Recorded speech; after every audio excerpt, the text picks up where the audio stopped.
I don't know if you guys can hear that, but I'll shake my rub my hands together, try to make an annoying sound to start this, but I don't know if that actually worked. Let's get this going. All right, week 9, I think 9. Week 9, and your Buffalo Buffalons are taking on the New York Metagross, and the Pokemaster, my good friend, basically like the first person, my first winner of the PSBL, and I'm facing against him, and I basically gave up this season. What? Okay, when I say gave up, I mean I'm not going to go for playoffs anymore. I'm just going to try something so I can try to do better for next season. So this is my first time doing Hyper Offense and League format, with one Stallier on. I know it looks like I have a Licky, and you might think that's the Stallier, but newsflash, it's not. It's actually the Rotom. Everything else is just pure offense, not really much defense going here. So yeah, let's see how well I do my first time doing this. As we have Coco taking on Rotom to start this matchup. Goes for a Z Guardian of Alola, getting down to 25% of my Rotom. As I decided to go for a Will-O-Wisp, saying that a physical Coco would do a lot of damage. My gosh, do a lot of damage against my team. Switches out into Lantern on a Pain Split, basically putting me back up to full health. Thank you very much, Lantern. Realized it's probably Electric Absorb. I decided to go for a Will-O-Wisp, try to get some continual damage on it, as he goes for a Toxic as well. Go for a Hex, does a decent amount of damage, but doesn't really do too much, and I see Heal Bell making those first 3 turns basically for nothing. I definitely want this thing to get continual damage on it, so I decided to go for another Will-O-Wisp, as his Scald only does 30% to me. But after Toxic damage does bring me down to 42%. Realizing this is a losing battle, I decided to go out into Mew on a Scald from Lantern. Does not get the burn, but it doesn't really matter because I am special, as he switches out into Budweiser on my Dark Pulse, which does get the stamina boost, but we see that we're special anyway, so I decided to switch out into Rotom on his Earthquake. Obviously not going to do anything because of Levitate, and that does mean that I do have a free Overheat, but I decided to go for out in Lopunny, predicting a switch. I don't remember into what, but I decided to then Mega Evolve and go for a Power Punch. Continual damage on this Mudsdale is very good. I just on a close combat. I predicted that he was not going to go for an Earthquake this time, and I was right. As he decides to go out into Thor, I decided to go for a Skull to try to get some damage on the Mudsdale, and I actually do get the burn back on the Coco. The Coco just wants to be burned. He goes for Nature's Madness yet again. I do live on 21%, and he's actually that Nature's Madness is the only attacking move that he has. As he goes for again, I go for and it is able to take out the Coco. However, the Toxic damage will not be able to take me out, but that does mean that Scizor is able to come in for free and go for a Bullet Punch and take out the Rotom. And we're tied at 5 months each. I decided to go to Licky. He switches out into Budweiser, predicting a Fire type move, but instead a Body Slam comes out, and it actually does pretty decent damage onto Mudsdale. I decided to go out into Mew, realizing that he does not have any Scald switches. He goes out into Dory as a Dark Pulse does come out. It does do about 15%, and at this point I see that Mew is only at 32%. Obviously not going to live a whole lot, so I decided to go for another Dark Pulse. Maybe I can get a flinch, maybe I not. I actually do get the flinch there. I decided to go for another Dark Pulse as he does switch out into Sneasel, and right here I decided to stay in. I do predict him to go for a Pursuit, predicting me to switch out, but instead he just goes for a Break, not able to kill. And again, I was just predicting Pursuit, that's why I was staying in. Lopunny, I decided to pull out a double, predicting the Mudsdale to come in, but instead, the Lantern does come in, goes for a Skull, not able to get, and we see that this is actually Z Day. Now the faster thing on the field, out of the field, obviously. Go for a Sword Stance, try to get that attack to rise, but I do get poison, however, which is very Body Slam is able to take out the Lantern. Toxic damage is able to do a thing. Goes out into Budweiser, and he lives a Body Slam. Goes for a close combat, and I actually do live the close combat, but I do fall to a Toxic, which is very unfortunate. I go out into Minior, and here, Mike and I had a little bit of discussion. Afterwards, I go for Hidden Power Fire, and does in fact take out the Budweiser. If I did not go for Hidden Power Fire or any other move, he would have gone into Scizor, and I do have which does a steel reducing berry, and I would have been able to hit it with a super effective Hidden Power Fire.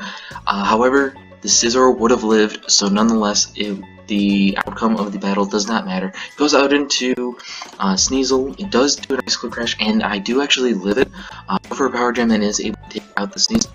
And then Scizor to come and go for a Bullet Punch and is able to take out the Minior. Then I go out into a Zydog, and this is where I lose. I go for a Dragon Dance as he decides to go for a Sword Stance, and 2 punches is all he needs in order to win 2-0. So, I mean, it wasn't not good the way I played. I mean, it was fine, I guess. Just might play better. So moving on. We do have Rock Hands versus GV Center. With this many battles, I do need water, so bite me. So we have Alolan Ninetales, Hawlucha, Ampharos, Alolan Muck, Volcarona, and Suicune taking on Clefable, Dugtrio, Archeops, Greninja, Scizor, and Thundurus. No Megas in a battle, that's the way I like it. It just feels like OG Pokemon. It's 11:30, I need to go to bed. Anyway, GV, after starting 6-0, has lost the last 2. Can he come back and finally win one? As Archeops does start off against Alolan Ninetales, does remember the snow warning, switches out into Suicune knowing he can eat anything that he wants, as a Stone Edge only does 30%, but hail damage is doing effect on both Mons.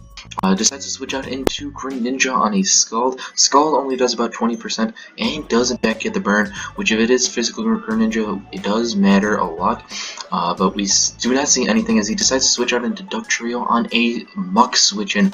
Very, very, very good play by Rock Hands. Goes for the Earthquake and gets rid of a very defensive Mon in Muck. Ninetales comes out again, goes for a Rock Slide, which does do and then goes for another Aurora Veil, which makes me think that this thing is actually Scarfed or Specs or something like that, as he goes for a 3rd Aurora Veil in a row, and then decides to switch out into Ampharos. As a Switcheroo actually comes out, which obviously doesn't really do anything, because it is Mega Ampharos, which, now that I think about it, I'm taking what I said back earlier. There is a Mega. Screw you, GV. As Clefable does switch into a Dragon Pulse from the Ampharos, Moonblast does come out, does do about half, but Electric Terrain comes out from Ampharos, switches out into Alolan Ninetales yet again, does get the Snow Warning up again, as Moonblast is able to take out the Ninetales, allowing a free switching out into Volcarona, which is very interesting. May forces to switch out into Archeops on a Quiver Dance. Banded Archeops, but instead choice Scarfed as he does stay in and go for a Rock Slide? Stone Edge, excuse me, and does in fact take out the Mega Ampharos. But that switch in earlier basically means that the is actually useless. We see actually Electric Seed on Hawlucha goes for an Acrobatic, which does do about over half, although just about half, as 2 Acrobatics is able to kill it. With this defense boost, is able to live a critical hit Bullet Punch. But that does mean the Greninja comes out free, goes for a Water Shuriken, and obviously Suicune is going to live 1, 2, 3, 4, I believe it goes 5, no, 4. Very, very easily, and even the leftover just brings it back. Grass Knot does come out and does actually live and go for a substitute, which is obviously not going to do anything, and that was where GV Center just decides to call it quits. He knows that Greninja just wins now, especially when the Volcarona just dies on rocks. Water Shuriken is going to take out Hawlucha, and the next Grass Knot is going to take out Suicune. So yeah, Greninja just wins after that, which means 3 losses in a row for the former top guy, which not really looking good coming playoffs in about 4 weeks. But anyway, we will move on to the Disease Ninetalia taking on Lucy Goosey. We have Superior, Mega Slow, Slowbro, Infernape, Emolga, Cofagrigus, and Registeel taking on Machamp, Azumarill, Alolan Persian, Mola, Aerodactyl, and Blacephalon. Now this one, I just love Lucy's tech here. If I did the top 10, then I would definitely put this probably number 1, as you will see later on in this battle. As we actually see Emolga leading off against Aerodactyl, both teams decided that's not really a good matchup for them. Emolga decides to switch out as Aerodactyl decides to go for Stealth Rocks. Registeel and Machamp are the two designated switch-ins. Stealth Rocks comes out as Machamp predicts switch out and goes for a knockoff onto Cofagrigus, which comes in and does in fact take out the Cofagrigus. That does allow Slowbro to come in for free, and that also allows Alomola to come in for free. As you see, Slagoff predicting knockoff again, try to get as much damage as he could, and decides to switch out into Registeel, does not want to get Toxic, which does come out. As we see a Wish from Alomola and a block goes and does go for a Toxic on Alomola. As it will whittle it down a little bit. As we see Liquidation again, trying to get the defense drop, maybe I'll be able to outstall it, but there's actually a red card on Alomola, getting rid of the Registeel and switching into Azumarill as the Infernape goes for a U-turn right out into Mega Slowbro again, as we see leftovers on the Azumarill and goes for a Toxic this time, as a Psychic does do about 40% and does get the special defense drop. After leftovers does bring it back over half. Decides to switch out into Alolan Persian, excuse me, as a Scald does do about half. Forces to switch out into Registeel on a Parting Shot, which is very dangerous to run on a superior team.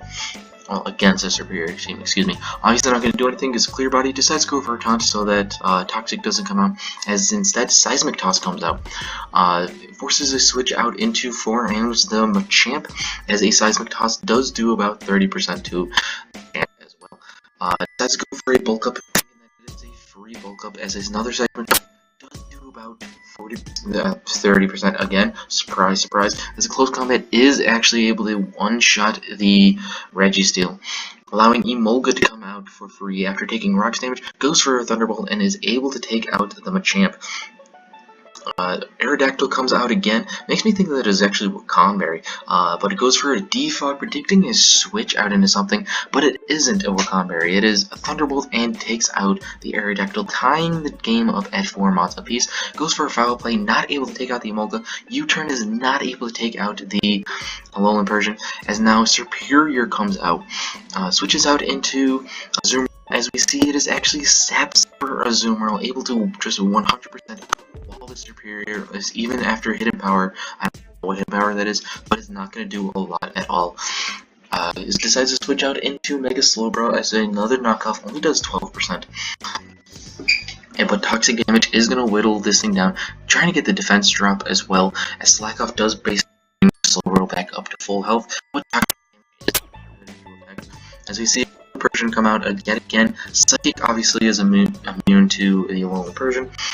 Goes for a Parting Shot, which honestly doesn't really matter too much because it is a Slowbro, and does switch out into Alomola, which is able to take basically any hit other than a Superior hit or even a Thunderbolt from Emolga. Goes for a Thunderbolt and is actually able to live it very nicely. Goes for Liquidation and is in fact able to kill the Emolga. Physical Alomola is pretty dangerous. It switches out into Azumarill on a Thunder Punch, which does actually live it at about 16%. It switches out into Slowbro, does not want to take the Aqua Jet. I mean, it's not huge power Azumarill. I don't think it was going to really do too much. Switches out into Alolan Persian on a bring the Slowbro back up to about 70% after. Goes for another Parting Shot, does not want to get hurt too much, as Pearl does come out yet again. Eats the Scald very nicely, only does 10%. And I forgot what he does. He goes Liquidation, not able to kill the Inferno, but we actually see Aqua Jet on this thing as well, getting rid of the Infernape, which I just love seeing Aqua Jet on Alomola, which is very interesting. Switches out into Azumarill yet again, eats that Hidden Power, I don't know what it is. There's another Hidden Power again. Not just going to do a whole lot, as Toxic does come out on the Superior, trying to get as much damage as he can, goes for the Aqua Jet, and Hidden Power is finally able to take out that Azumarill. But that does mean that Blacephalon comes out for the first time today, gets rid of the Superior, does get the special attack rise, and Slowbro comes out, and it does fall to the Shadow Ball. Alright, so now we have the winner 64 taking on Peanut Butter Nikora. And we have Celesteela, Scolipede, Regirock, Electivire, Tauros, and Mega Gardevoir taking on Weavile, Type Null, Mega Chansey, Mega Pinsir, Garchomp, and Huntail. Or should Chansey be Mega Blissey? I don't know. It doesn't really matter. But anyway, these two fuckers right there. Luckily, spoiler. Actually, I'm not going to spoil anything. I'm just going to go press start for you guys. As we see Mega Gardevoir going head-to-head against Garchomp. Thought he was going to be switching out, but instead he just goes for Iron Head, trying to get the flinch, when does do a lot of damage, and does in fact kill the Garchomp with Hyper Voice. Misses the Icicle Crash with the Weavile, and Hyper Voice is able to get 2 kills in 2 turns, which is very unfortunate. Gardevoir decides to switch out into Burn, and eats the return very nicely from the Mega Pinsir, excuse me. Bulky Pepper does come out as a Toxic comes out as well. And this is actually very good prep on Pearl's part. Unfortunately, it doesn't work. Registeel decides to switch out into Steel on a Magic Coat for predicting the Stealth Rocks. Is it Thunder Wave? Just not hitting anything. Electivire comes out predicting another Thunder Wave as Huntail comes out as well. Switching out into Blissey takes a wild charge pretty nicely actually, as a Power Punch does come out as well, as we do see a Wish come out from the Blissey as well. Predicts just try to get as much health as he can back, as that does mean it is a free switching out into Pinsir, as another Power Punch comes out. That does force a switch back out into eating the Earthquake. Only does 30% from a Mega Pinsir. That is just crazy defense. Decides to go for a Swords Dance on a Stealth Rocks. That does mean that more leftover damage, leftover recovery, excuse me. Decides to Swords Dance again. Originally when I saw that, I was like, Pearl, what are you doing, fam? Why are you Swords Dancing again? Like, he's obviously gonna attack you. But then, like, thinking about it, like, he doesn't have any switch-ins. Like, Huntail is not going to eat Stone Edge very well, and the only way that he's going to be able to do any damage with Pinsir is if he Swords Dance again, so I kind of saltily agree with him in that. But anyway, let's go back into it. He probably wanted a free switch into Huntail so he can Shell Smash right here. As we see, it is actually not Wiper. I don't know what it is. Excuse me. So we do see a Waterfall does not able to kill Regirock, as Stone Edge and Toxic will in fact take out the Huntail. Excuse me. Really bad hiccups right there. Worse than usual, as Regirock does die to 2 Waterfalls. And now we have 2 of the bulkiest members of the Charlotte Beedrills taking on Scolipede, and that's basically what it is. We have a Swords Dance coming out as a Wish also comes out. Decides to go out into Bulky Pupper on another Swords Dance. Does get in fact get up to full health again, but it doesn't really matter too much because this is Z. I want to say I don't know, but anyway, it does take out the Bulky Pupper. Blissey comes out, obviously not going to take any physical hit at ×3, and is able to take out the Blissey. Very up and down season for Pearl, and a 5-0. I think Pearl got 6-0'd twice and 5-0'd twice. I don't know, but I know he definitely got 6-0 twice this season, which is very unfortunate. But he's still in a playoff spot, which is pretty cool, in my opinion. But anyway, let's move on. We still have 5 battles to go. I need a drink of water.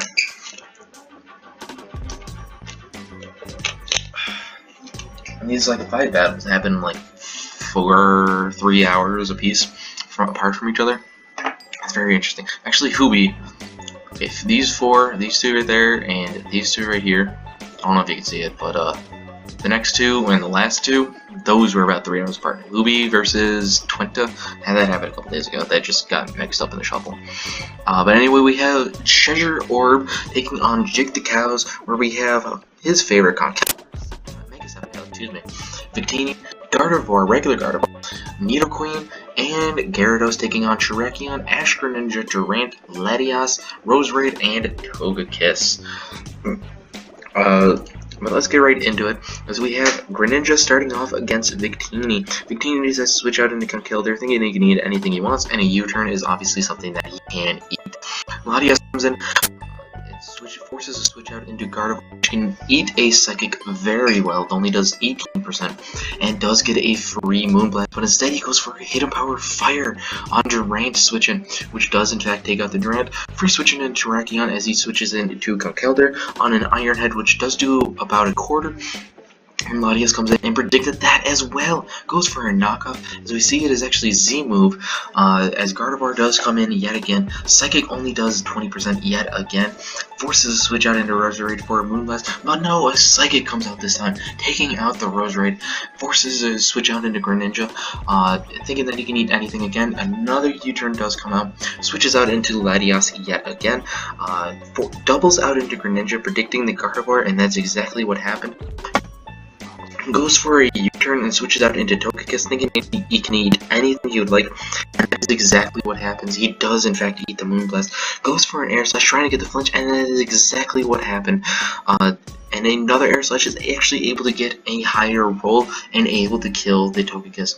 Hidden Power, I do believe Electric, I'm not entirely sure, comes out and does back out the switch into Conkeldurr as a Greninja goes out for him. Hydro Pump, able to live, it goes for a Mach Punch, does do 19, the second one only does 18%, it means Latias goes for a Z Psychic, able to take out the Conkeldurr, which in my opinion is a little bit of overkill, but Victini comes out, goes for a U-turn, able to take out the Latias, and switches out into Mega Sceptile. As Greninja comes out, forces to switch out into Gyarados as a Ice Beam comes out, does do 27%, switches out into Terrakion as a Dragon Dance comes out.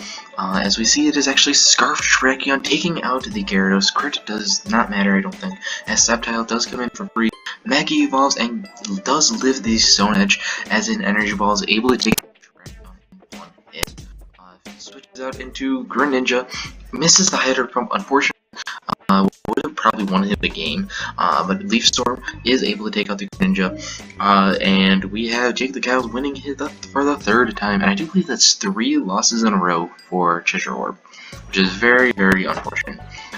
As now we go to Kid Icarus taking on Mandy the Turtle. Are Meloetta, Crocodile, Como, Mega Alexam, and Tapu Fini taking on Lucario, Gliscor, Mesprit, Kyurem, Black, Mega Deoncé, and Starmie. 4 to go, Eric. 4 to go. Starmie starts off against Ferrothorn, switches out into Mesprit, thinking that he can eat anything, but instead Ferrothorn is probably predicting the Hidden Power Fire, and switches out into Tapu Fini. Tapu Fini goes for a taunt as Stealth Rocks do in fact try to come out, but obviously not going to do anything, as we see a Calm Mind from Fini. Psyshock is only doing 30%. Realizing it's a losing battle, decides to switch out into Kyurem Black, as in Moonblast is able to take out the Kyurem and gets rid of it. Did I say that twice? I think I did. But anyway, Lucario comes out, goes for a Sword Stance, predicting a switch, but instead another Moonblast comes out and does do 79, which is crazy damage. Fini decides to switch out, thinking that he can do some stuff later, as Cuomo actually does in fact live the Extreme Speed. Let me catch up real quick. Kid Icarus predicted a switch out into Ferrothorn to predict the Extreme Speed, but instead Cuomo is faster and goes for a Dragon Claw and take out the Lucario. There we are. And that but does deep breath. Let's do this. Gliscor does come in now, try to get a free Poison Heal. Tapu Fini does switch in as an Earthquake, does do about 38%. Toxic Orb does take into effect. As you see, Gliscor is faster, goes for a Earthquake, 37%. Yet again, Surf does do. I'm actually gonna go to slow so I can catch up. Normal's fine. As Surf does do about 70%. Now, here's where it gets a little weird. Kid Icarus decides, instead of going for another Earthquake, decides to switch out into Starmie, probably predicting a switch out of some sort.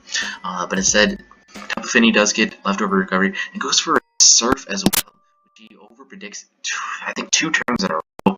And then Surf, I do believe that means that it was either Specs or Scarf, I'm not entirely sure. Second Moonblast is able to kill the Starmie, and it's 6 versus 3, which is very unfortunate. Mega Yancey comes out, goes for a Rock Polish. I don't know, that's very questionable in my opinion.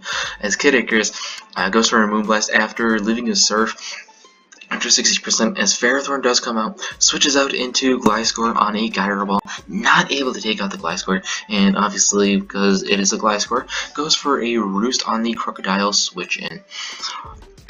As we see, this is I really like this Crocodile set. She's done so well with these Crocodile sets. Goes for a Z Aqua Tail, getting rid of the Gliscor in one shot. That is just fantastic. Noodles is able to come out, lives a knockoff pretty nicely, and goes for Dazzling Gleam, which is not able to take the Crocodile out, but a second knockoff is able to take out Noodles. Mega Deontay does come out, is able to outspeed the Crocodile, and does in fact kill the Crocodile with Moonblast, but that does mean Cuomo does come out, goes for close combat, and able to take out Deontay. Mandy the Turtle is just on fire, probably the hottest team in the Sun Conference. But anyway, we go to Hooby and Big Tucker, who has been on a roll himself lately. I think he's won 3 in a row? 2 in a row? But he is knocking on the door of his first playoffs in PSBL history. But taking on a Season 2 champion in Hooby, where we have Skarmory, Honchkrow, Neolego, Xurkitree, Frostless, and Entei, no Mega Gyarados, which is very interesting.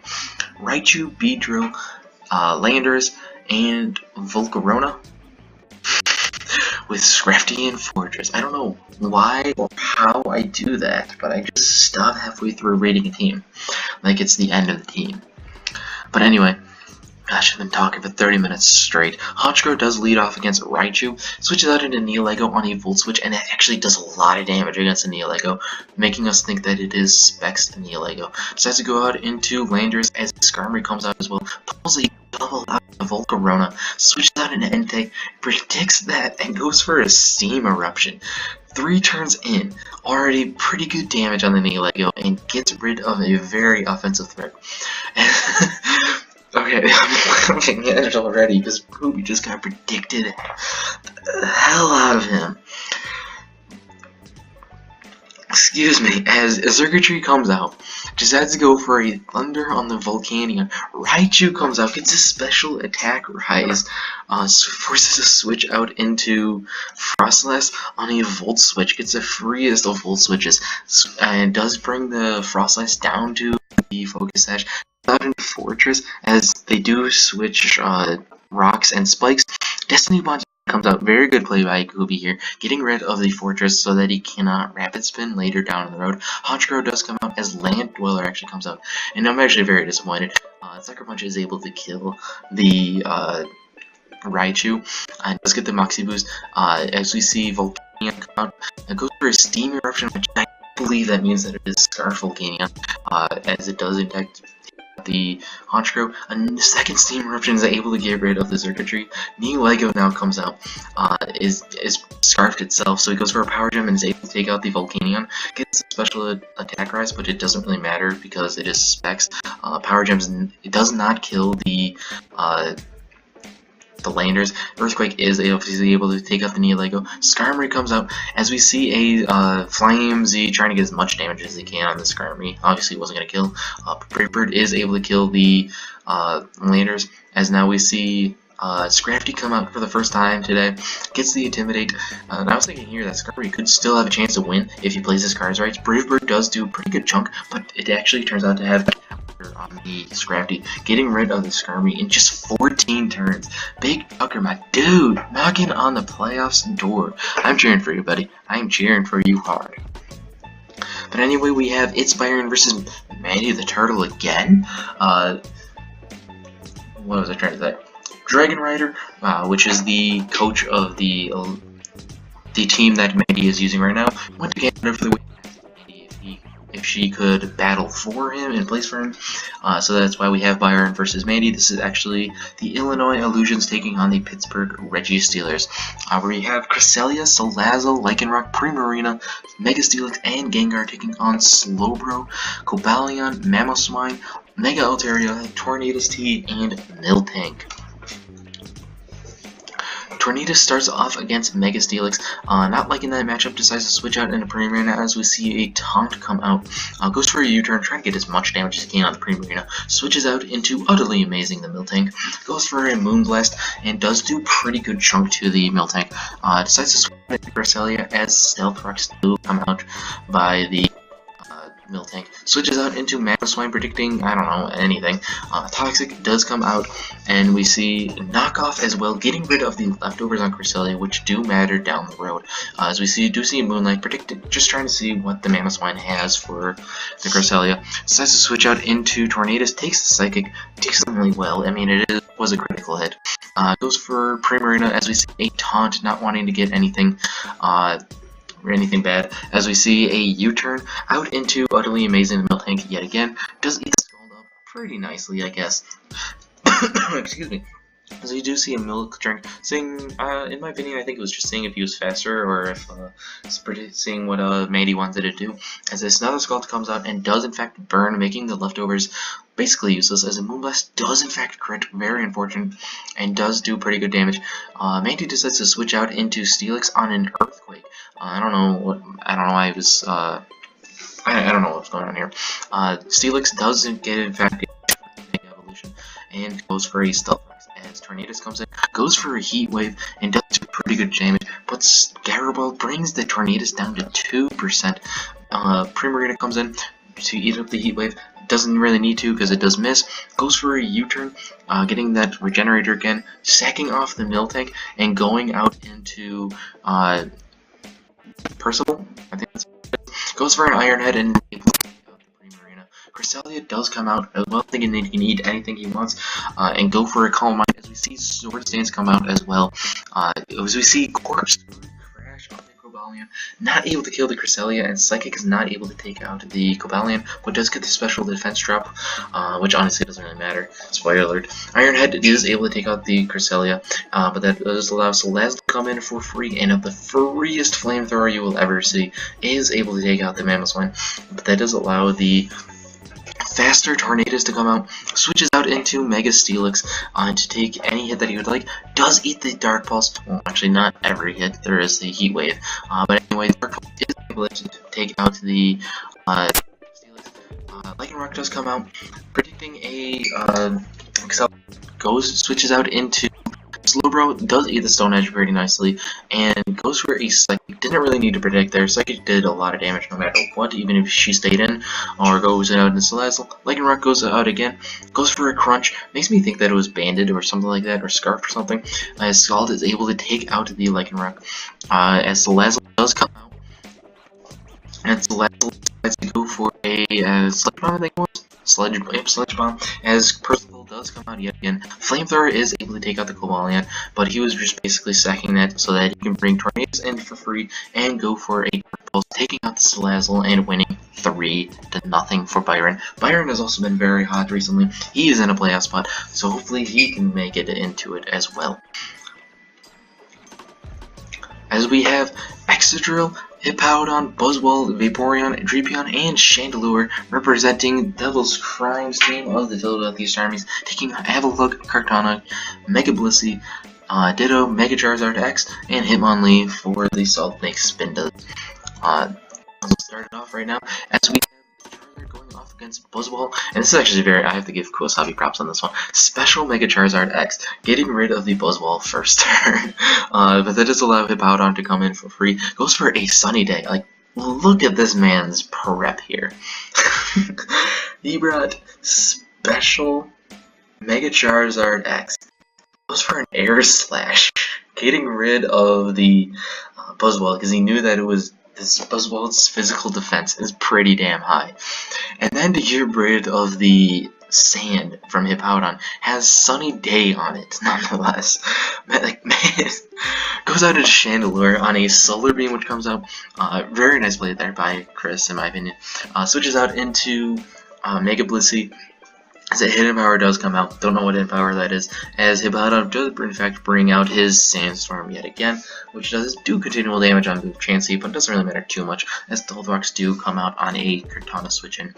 Switches out in Chandelure, as a Night Slash does come out, and does get rid of the Chandelure very early, as we already see a 6 versus 4, not looking good. Drapion does come out, as Avalugg comes out as well, eats the Fire Fang very nicely, and is able to recover that off, as Drapion goes for a Swords Dance on said recover. That does allow Drapion to go a knockoff and does do pretty good decent damage, getting rid of the Lumberry from Avalugg. Which probably makes me think it has rest. I don't know what percent it is. Decides to switch out after seeing the Avalanche, as a second Avalanche does come out. Does do 34% to that Excadrill, but we see Brick Break not able to kill the Avalugg, as we see a recover as well. Realizing it's the losing battle, Excadrill decides to switch out into Vaporeon, as another recover comes out. Decides to switch out into Chansey again, knowing he can eat anything that Vaporeon wants to throw at it, as we see a Scald. Obviously not going to do a whole lot, as Excadrill comes out yet again. Forcing a switch out into Kartana after a wish. Brick Break is able to kill the Kartana in one shot. To come in and switches out into Vaporeon on a recover as well, predicting the Brick Break.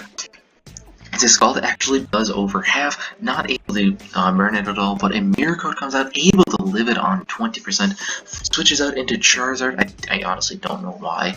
As a second Scald does come out, try to kill the Avalugg, as Chansey comes out, they both decide to wish, as a Scald comes out, does do 9%, as a Burn does come out, does try to get it on the Chansey for down in the game. Chansey does decide to switch out, I think.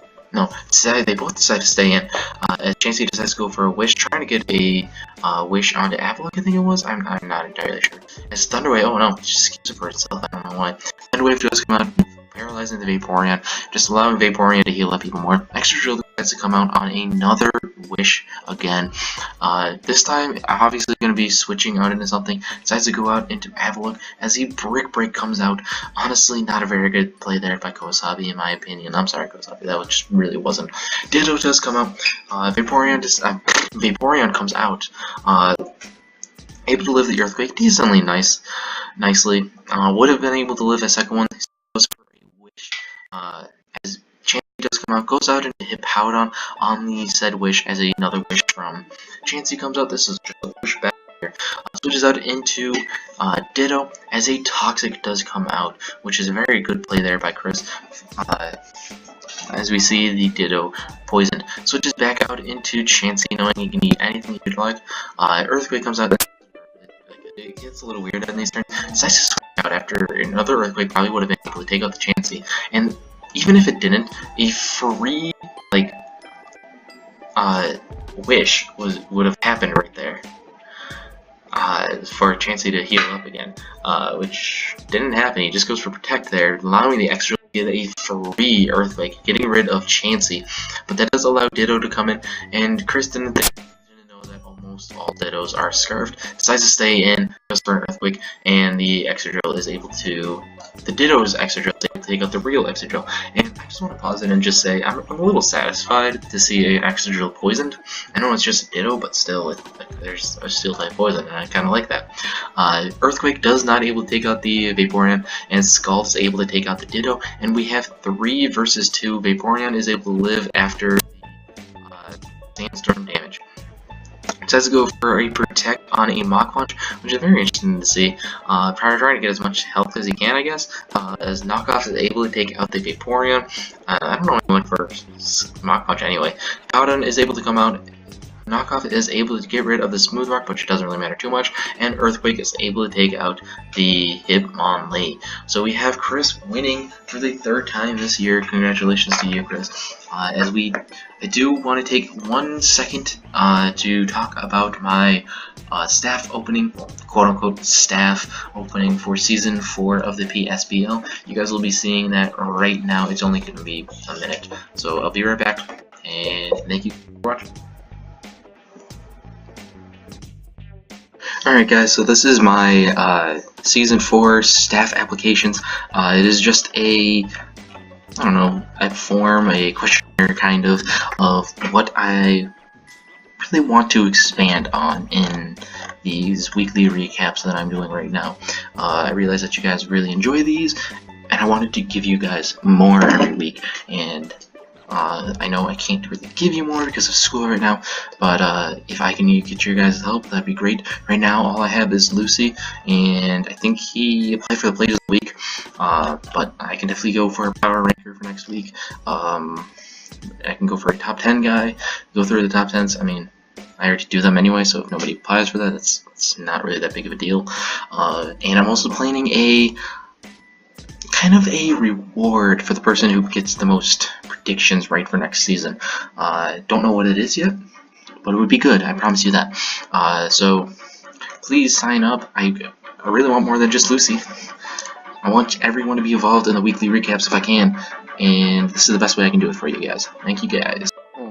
Okay, so I just make noises until I know for a fact it's recording, because I realize sometimes when I start recording, it records before I think it's started recording, if you know what I mean. Like, when I listen back to it, I just hear awkward silence, and then I start talking, and I go, why does it do that? And I don't know, I guess it starts recording before it actually tells me it's recording.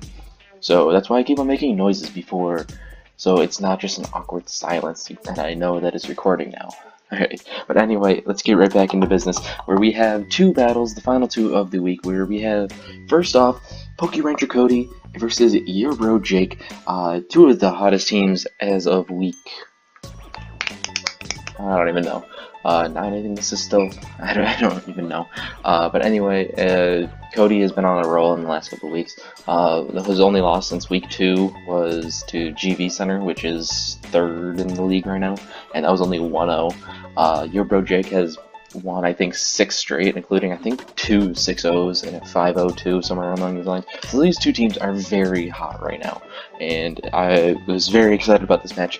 Not gonna lie, I was a little disappointed by the ending, but it doesn't really matter. It was still a fun battle to watch. All battles are fun to watch. But anyway, we have Manaphy, Mega Manectric, Excelgor, Salamence, Dusclops, Heatran, taking on Donphan, Mega Houndoom, Torkoal, Dragonite, Servine, and Jolteon. Let's get right into this matchup, where we have Excelgor starting off against Jolteon. Decides to go for a U-turn, getting pretty good damage on the Jolteon. Switches out into Heatran, knows he can eat any hit that he would like, and he eats that Volt Switch pretty nicely. Dragonite comes out, and Dragon Dance goes for a Lava Plume. Drain get the burn, but unfortunately he's not able to do that. Switches out into a Scarfed Salamence, but a second Dragon Dance comes out and will be able to OHKO the Salamence. Cody makes this decision to sack off his Mega Manectric to try to get that Intimidate boost, but that also allows Dragonite to pick up his 2nd kill, and now is the league leader in kills in a single season. Dragonclaw is not able to kill the Manaphy, and Manaphy is able to go for an Ice Beam and take it out. Jolteon comes out now, gets a free Volt Switch as Heatran does come out yet again. Does not eat the Volt Switch very nicely, only sitting at 23%.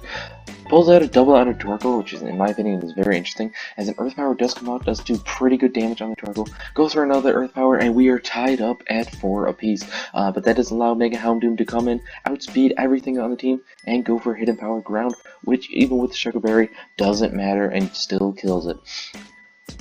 Excelgor comes out, goes for a U-turn, and switches out into Dusclops, which is actually a Choice Scarf Dusclops. Flamethrower is able to kill the Dusclops in 1 hit, and that allows Excelgor to come in, thinking that he can kill Liz on 8%, and Flamethrower is able to take out the Excelgor. Actually, no, excuse me. Sash, excuse me, goes for an Ice Shard on the Donphan switch and takes out the Excelgor. The only thing he has left is Manaphy. Goes for a Z Ice Beam, not able to kill it. It wouldn't have mattered because it had Sturdy anyway, and Earthquake is able to take out the Manaphy. So your bro Drake continues on his roll, and congratulations to Dragonite. He is now the league leader. He is broke the new record. Well, no, he holds the new record. Why can't I talk? He holds the new record for most kills in a single season. Congratulations to you, Dragonite, and to you, your bro Jake. Anyway, we have Gamer Geeko taking on Sir Hawthorne. This is the last battle of the week. Both teams not really doing as good as they would hope.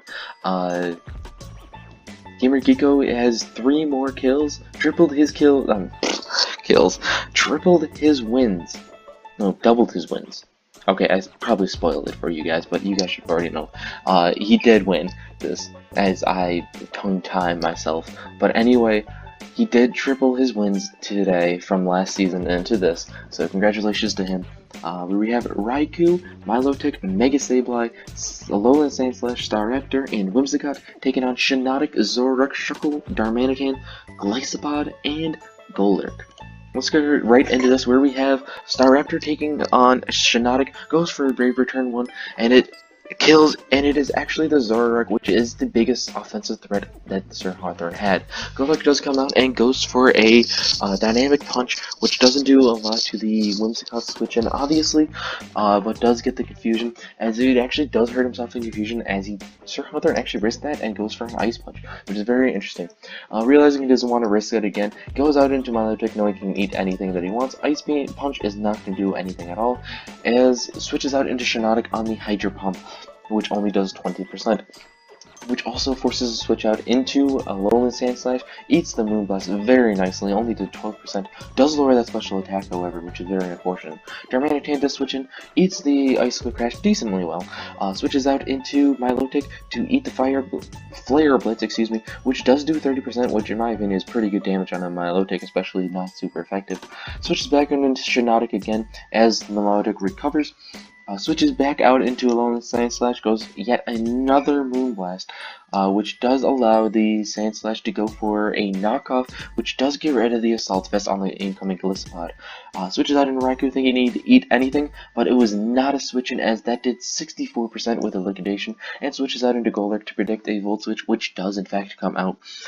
Forces a hard switch out into Milotic, as another Dynamic Punch does in fact hit the Milotic, as burn damage is starting to rack up. Switches out into Shuckle thinking that this is free webs, but instead a Scald comes out, not able to burn, but a red card comes out, forcing the Raikou to come in. Goes for a Shadow Ball, predicting a switch out into Golurk again, as Stealth Rocks do come out. Another Shadow Ball comes out, making me think that it's either Scarf or Specs, most likely Scarf in my opinion, as Sticky Webs do come out, and a third Shadow Ball is able to take out the Shuckle, allowing Golurk to come in. Switches out into Milotic, knowing he can eat anything, as another Dynamic Punch is able to connect, only does 17%, and forces another switch in out into Gliscopod on a confusion. If Gliscopod is able to kill, no, it gets outsped by Milotic, and it goes back up to 73%. Liquidation comes out, trying to get the defense drop, which would definitely help in the long run. Scald comes out, is able to connect and burn the Gliscopod, which is very unfortunate, as another Liquidation comes out, does get the defense drop, but because the Gliscopod is burned, I don't think it really matters too much, as the Protect comes out, which is very interesting, trying to get burn damage, I guess, on Gliscopod. But then again, the Milotic is also get burn damage. Another Recover comes out, allowing the Milotic to go up to 74. Gliscopod does get the emergency exit, goes out into Shiinotic, switches out into Greaser, the Alolan Sandslash, as another Moonblast does connect, bringing the Greaser down to 47%, switches back out into Gliscopod on an Icicle Crash miss. But this does allow a Liquidation again, as another Icicle Crash does connect, letting Gliscopod go down to 18%. A knockoff does get rid of the Assault Vest, as a Rapid Spin does come out. In my opinion, I would have Rapid Spin first before going for the Icicle Crashes, but hey, your world. Liquidation is able to take out the Sand Slash as Burn takes out the Gliscopod, goes for a U-turn on the Golix switch-in with his Staraptor, goes back out into Milotic as another Dynamic Punch does in fact hit, does get Confusion. Again, obviously, switches out into Shiinotic, knowing need anything, as a Scald does do about 15% and does in fact get the burn. So Gamer Gecko is getting a lot of burns today. Goes for a Protect, seeing what he wants to do. He goes for a Spore, so that's basically a free switch-in into Whimsicott, and that is exactly what he does. Sir Hawthorne predicts that and goes out into Darmanitan, as we see leftovers on Whimsicott, doubles out into Raikou to sack it off, and goes for Flare Blitz, and it's able to take out the Raikou. So now Staraptor comes out.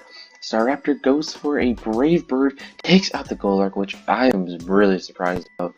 I thought Golurk would have been able to lift it. Darmanitan comes out again. Another Brave Bird gets rid of the Darmanitan, and the only thing left in this way is a Shiinotic. Can Shiinotic live? Obviously not. It is a Brave Bird from a Staraptor, and we have Gamer Gecko standing up on top. Alright guys, so I have a special treat for you. We have something new at this weekly recap. I'm going to hand it over to Lucy Goosey for your plays of the week. Hey, what's going on, guys, and welcome to the top 5 plays of the week, brought to you by yours truly, Lucy Goosey. At number 5, we've got Mandy's Tapu Fini going up against Kid Icarus. This was a great battle, and Mandy brought a really interesting Tapu Fini set with Taunt, Calm Mind, Moonblast, and Surf. She played really well with it. The reason why it's number 5 is because it wasn't just one play, it was throughout the course of the match. But Mandy played really well with this Tapu Fini, so I'll just show you guys some of the plays she did really well. So first she taunted the Mesprit, which was really cool because it couldn't get up Stealth Rocks. She proceeded to go for a Calm Mind, and the Psyshock does very little damage with the leftovers, only 24% getting off of it. And then this play, she goes for Moonblast, able to take out a huge threat to her team, Kieran Black, which is really huge because Kieran Black can put a lot of offensive pressure against Mandy's team, especially if it was Scarf. And so right away, Tapu Fini already putting in the work. She does also put this damage right onto the Lucario with the Moonblast a couple turns later. Realizing she would die to an extreme speed, she did switch out, which was really smart. And then later in the match, she does get her Tapu Fini in against the Gliscor, goes for Surf, gets crucial damage out on that Gliscor, getting it to like 40-some%, which is really important. And then she proceeded to stay in. As you can see, she gets a Surf off on the Starmie. She stays in, she gets a ton of damage off actually on to the Starmie again, and is able to kill it just by staying in. You know, she was willing to sack it off, and she just stays in on multiple turns, and she's really able to put a ton of damage out on Kid Icarus' team once more right here, able to get over the Surf. So Mandy really did put in the work with this Tapu Fini, which gives it the number 5 spot. Next up for the number 4 spot, we have my match going up against Ninetales. So the Edmonton Coilers brought some pretty cool prep as well as Ninetales. A lot of cool things. Emolga coming to this match, Clear Body, Registeel with Block. Was really cool. Sapsipper Azu also came to this match, but I felt like the play of this game was with Alomomola. This is turn 25 in the match. I have my Persian in against a Mega Slowbro. I go for the parting shot and go out into my Alomomola. Now this play isn't super crazy. I'm able to take a Scald, which is nice, and obviously at a lot of health from Regenerator. And on this play, I go for the Wish, showing that I want to keep my team healthy. Now a few turns later, that exact scenario will happen again. I do actually live a Thunderbolt, and I'm able to take out the Emolga and getting my Wish back, and with Regenerator I'll go up to nearly full. But now the Infernape comes in, I switch out. I knew it probably had some sort of electric type move, but I didn't really need my Azumarill anymore. He does switch out expecting an Aqua Jet, which is smart on his part. But now the same exact play is going to happen. I'm going to go out into my Persian, take a Psychic. Actually, he goes for Slack Off, but I knew no matter what, like, he wasn't going to click Scald in that situation. I Party Shot out into my Alomomola on his Scald, and we're sitting at, I believe, yeah, 65%, and expecting the Wish, he goes out into his Infernape. I go for the Liquidation, and I'm able to take on the biggest threat to my team, which is the Infernape with Aqua Jet. So I felt like that was worthy enough to get the number 4 spot on this list. And we'll move on to number 3. Alright, for our number 3 spot, we have the Twenta Tentacles going up against Hoobies. Kansas City Kartanas, or the Kansas City Mega Camrups as everyone knows them as now. I felt like this was just an excellent bring to the game, and he played really well with it. So on turn 2, he's got his Lando T in against a Nihilego. Of course, Nihilego doesn't want to take any sort of ground type move, and Big Tucker does recognize this and makes the double out into his Scarf Volcanion onto the Skarmory. And not only does he do that, of course, Fire Blast is going to take the Skarmory down to sturdy. Hoobie predicts that, goes into his Entei, but Big Tucker makes the no drawback play of going for the Steam Eruption, and is able to take the Entei out in this game. Huge play right there, and then proceeds to play really well around this later in the game. Of course, with Specs Raichu, that was also really cool. But you'll see the Scarf Volcanion comes back later in the game, gets a huge amount of damage off on Honchkrow. It didn't go for Sucker Punch, and is actually able to kill the Xurkitree as well. So, really good prep on Big Tucker's part. Gives it the number 3 spot of the week. Next up, we've got the number 2 spot, Rock Hands versus GV Center. This game was pretty one-sided, but I felt like one of the plays that really determined the outcome of this match was really early on with Rock Hands Dugtrio. We've got the Ninetales starting up against the Archeops. I believe this was some sort of Choice Lock Ninetales because it was stuck in on Aurora Veil. But on this play right here, I think it's this play, you'll see Rock Hands makes the switch out into Greninja to take a Scald. He does get burned, but GV Center obviously doesn't want to take a Grass Knot or like I don't think it's gets Energy Ball, but GV Center doesn't want to take some sort of Grass type move from this Greninja. It could be like Specs variant and take out Suicune in 2 hits. He's going to go out into his special wall, which is a Alolan Muck, and Rock Hands makes an excellent double out into his Dugtrio right here to trap the Alolan Muck with Arena Trap, and it was just one of the best traps I've seen in a long time with Dugtrio. Is able to get the Earthquake out and really clear things up for the Thundurus and the Clefable in the late game, as well as Greninja, and taking out a huge special wall that ends up, you know, affecting the rest of the match because GV Center doesn't really have switch-ins for things. So Rock Hands made a beautiful double right there, giving him the number 2 spot of the week. Coming in at our number 1 spot, we have Gardevoir absolutely destroying Polly's team. When I watched this match, I was just absolutely flipping out of how crazy these predictions were. Of course, some of them were like no drawback plays, and they were pretty readable, but just having the guts to go for these moves, predicting switches and stuff like that, and able to really get a high reward for it was pretty awesome to see. So I'm not sure exactly the turns on this, but I'll try to find it. It was pretty early on the first one. So Gardevoir in against Latias. When you see this, you can see Durant is probably the switch in. There could be like an AV Togekiss as well, but expecting a Moonblast, Durant is clearly the option to go into here, and Jake the Cows is going to read that perfectly and go for the Hidden Power Fire, taking out a huge threat to his team on turn 3, which is really awesome. And not only did he do that once, but he does it later in the match as well. He's got his Gardevoir in against Alati and goes for the Psychic as the Roserade switches in and taking that out as well. Just really clearing things up for his team, allowing Sceptile to clean up in the late game was absolutely amazing, and Jake the Cows just really showed how good he is with his predictions. Alright, well that is going to do it for the top plays of the week. There were a few other ones that I thought stood out but just couldn't make the cut. Swords Dancing, Mega Scizor was really cool in Mike's game, and then the Alolan Sandslash, rapid spinning away some sticky webs and some rocks to clear up for the late game was really cool in the Redding Rapidash's game. So that is going to do it for the top plays. Hopefully you guys did all enjoy it, and we'll move on to the next segment. Okay, so I hope you guys enjoyed that. I do plan on doing that for the rest of the season, and including Season 4, coming up in, I think, a couple months, probably. So anyway, here is the standings after Week 9. We'll start at the Moon Conference this time, where we have the only 2-7 team there, the San Francisco Royals, and then we have the Philadelphia Starmie's, Reading Rapidashes, and the Salt Lake Spindas with the Indianapolis Infernape, all 3-6, separated by only 7 differential points.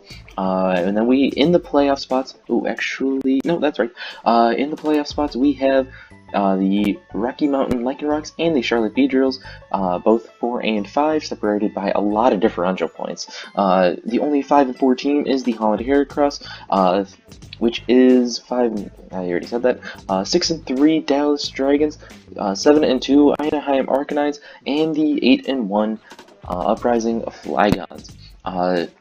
next up we have the Sun Conference, where I am the only 2-7 team. I basically gave up this season, but I'm still gonna try my battles. I'm still technically in, but it's a long shot for me.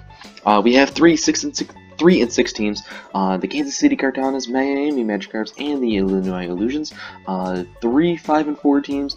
Twente Tentacles, Inglorious Gliscors, and the New York Metagross, with 2 of them being in playoff position. Ninetales and the Coilers, both 6 and 3, and the Pittsburgh Reggie Steelers are also 6 and 3, separated by only 3 differential points between the 3. And the Gainesville Goodras is 7 and 2.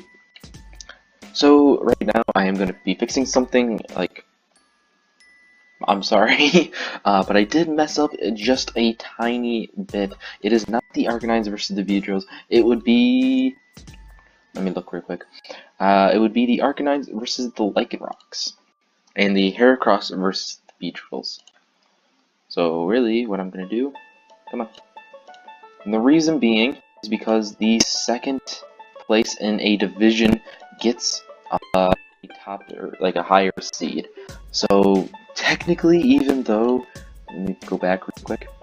I know this is a little bit awkward, but anyway, even though the Heracross and the Lycanrocs have a higher differential and record than the Beedrills do, the Beedrills is still second in their division, so they still get the 4th seed. I think I'm doing, yeah, the 4th seed. So that means they would be facing against the Lycanrocs. No, the Heracross. No, I was right. Yeah, okay.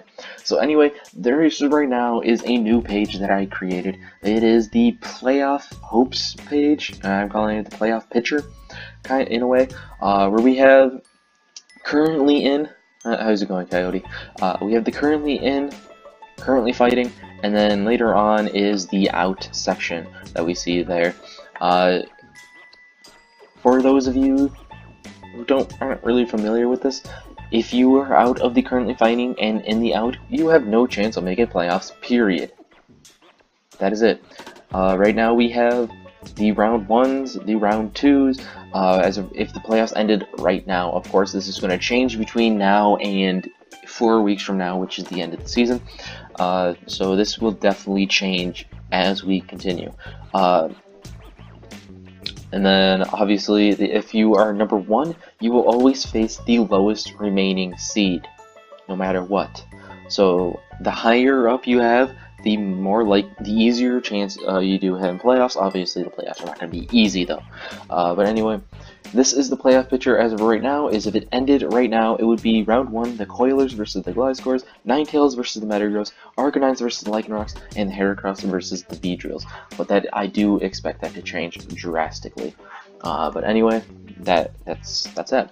We'll go to the league leaders now. League leaders. We have a new kill-death ratio leader. But first off, we have 4 Mons with 3 ratio points, as I'm calling it. 3 of them have 9 and 3. Staraptor, Neolego, and Mega Garchomp. Volcarona is 12 and 4. Celesteela is 13 and 4. Ooh, Kuomo is 7 and 2. I do believe that he is a newcomer to this. Azumarill is 14 and 4. Dragonite is 22 and 5. Scolipede is 9 and 2. And the Flygons have 3 Mons in the top 10. Gardevoir Mega is sitting at number 1 at 6 and 1. Now to the defensive league leaders, where we have Porygon, Umbreon, and Alomomola. I don't know why that L is capital, but I will change that. All sitting at 27 hits taken, separated by only how many turns they are burned, and Alomomola and Umbreon have only died 4 times, where Porygon has died 5.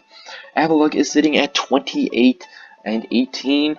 Type Null is sitting at 30, and Blissey 2 is sitting at 33. 2 Mons over 30. Screw you, Pro. And also, I am going to say screw you, GV Center, because of the 2 35 and 44. Okay, I'm saying screw you guys, but I don't care. This is fun. Cresselia, is separating those 2 dragons by 41, and Sylveon is still sitting up on top by over, I was going to say over 10, but that's only 8 hits taken, and sitting at 52. I'd like to say congratulations one more time to Dragonite for now holding the single season kill record at 22. The previous record was at 21. So that's that. Superior, Lucario, and Mega Houndoom sitting at 11 kills. Gardevoir, not Mega Gardevoir, regular Gardevoir, Hitmonlee, and Hawlucha all at 12, separated by only Death. And Volcarona, also sitting at 12. Celesteela at 13, Azumarill at 14, and of course Dragonite sitting at 22. Alright, so I messed up a little bit last week because I did forget my sheet of paper, but I was able to. I don't remember what I had as a record then because I threw that out. But after last week, I was sitting at 44 and 33 as my record. This past week, I got 6 and 5, which now makes my record 50 and 38. Not bad, not bad.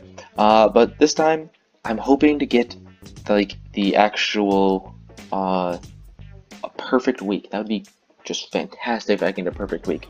But it's gonna be pretty difficult.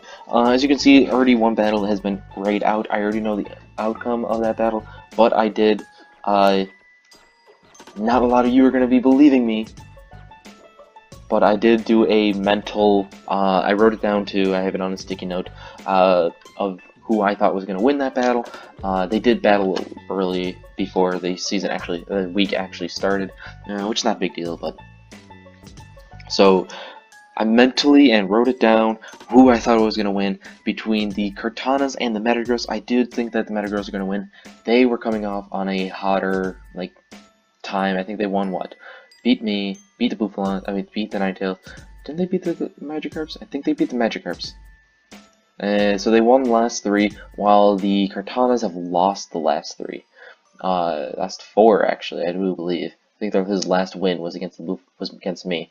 So that was a. So I do believe that the Metagross was going to be able to win that. Ninetales versus the Dragons.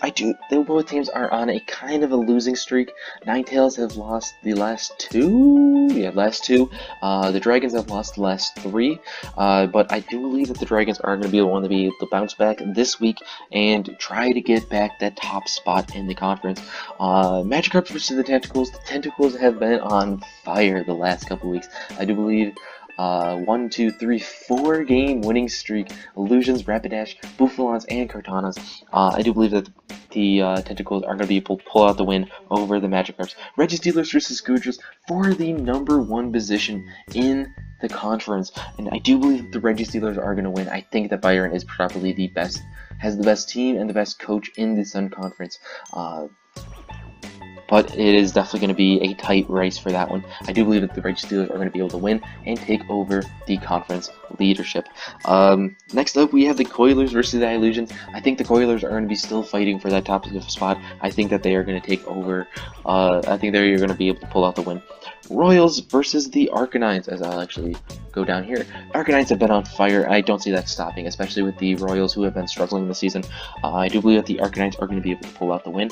Infernape versus the Rapidashes. I do believe that the Infernapes are going to make a comeback for it. They are knocking on the playoffs door, and I think they're going to be able to pull out the win. But it is going to be pretty hard because the Rapidashes have been on a hotter streak. I mean, they've won 2 out of the last 4, I guess. I don't know. It's better than Season 2 and Season 1 combined. Next up, we have the Starmies versus the Flygons, and I still cannot go against that, I just almost said Fire, Water, Steel, but it is Steel Fairy, Dragon Core. I'm not going to go against that ever. Rightly so, since he is 7-1, leading the whole league in both differential and the win-loss record. I do believe the Flygons are going to be able to pull out the win. Beedrills versus the Heracross. I just like Cody's team a little bit more. Sorry, Pearl, but I'm going to have to go with my buddy here on this one. But I would not be surprised. This one is the most, the one I thought about the most. So this one, because definitely going to go either way. And if I'm wrong, then I'm wrong, so what? But anyway, we have the Lycanrocs versus the Spindos as the last one, and I'm going to say the Lycanrocs are going to pull this one off. They definitely need to hold back people that are behind him. It is a pretty tight race for that last playoff spot. So that is my guessing so far. Anyway, I just want to make a quick announcement before I end this video. I do want to say that starting next week, I do want to continue Lucy's top plays of the week. However, if I do that, I am afraid that it is going to be a little bit repetitive because I just went over with you guys every play that there was in the week, and Lucy's going to pick out the top plays of the same plays I just showed you. I feel like that's a little bit repetitive, so next week I'm going to try a little bit of a different format. Now, I do need you guys to do a little homework for me. What I need you guys to do is tell me how I did next week, because I'm trying something a little bit different. It shouldn't be too drastically different, but anyway, I still need you guys to tell me how it looks next week. Of course, I'll remind you guys, but anyway, thank you guys so much for watching. I hope you guys enjoyed Lucy's little segment. I think he was going to do pretty well. I did record this part before I recorded Lucy's segment, so I don't know how he did yet, but anyway, I'm sure he did fine. Anyway, thank you guys for watching. I'll see you guys next week. Good luck in week number 10, and peace.